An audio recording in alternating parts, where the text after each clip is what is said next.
இந்த தேர்தல்ல நடந்த ஒரு நல்ல விஷயம் என்ன தெரியுமா?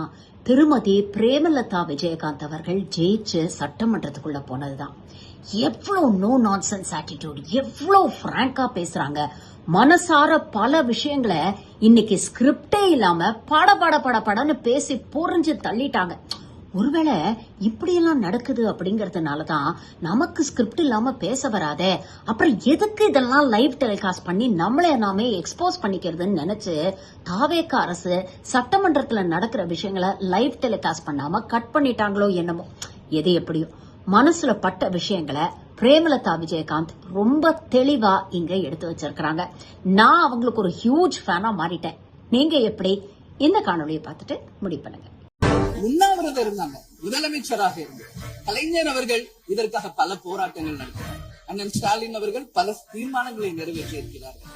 அது மட்டும் இல்லை, இதுவரைக்கும் முதல்வராக இருந்த அத்தனை பேருமே இதற்காக நாம பேசியிருக்கிறோம், போராடுகிறோம். சட்ட ரீதியாக நாம் அதற்கான தீர்வுகளை காண்கிறோம்.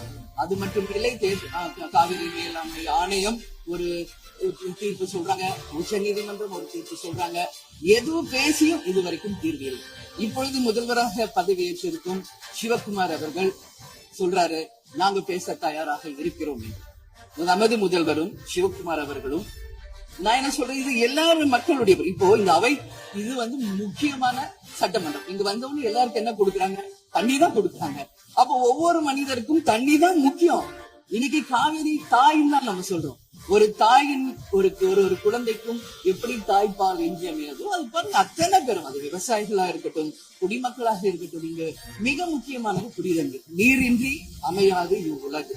அதனால முதல்வர் அவர்களே, உங்களை நான் கேட்டுக்கிறது, எப்படி மின் மிகை மாநிலமாக தமிழகத்தை உருவாக்கணுமோ அது மாதிரி மின் மிகை நீர் மேலாண்மையை நாம் நிச்சயம் உருவாக்க வேண்டும் என்று கேட்டுக்கொள்கிறேன்.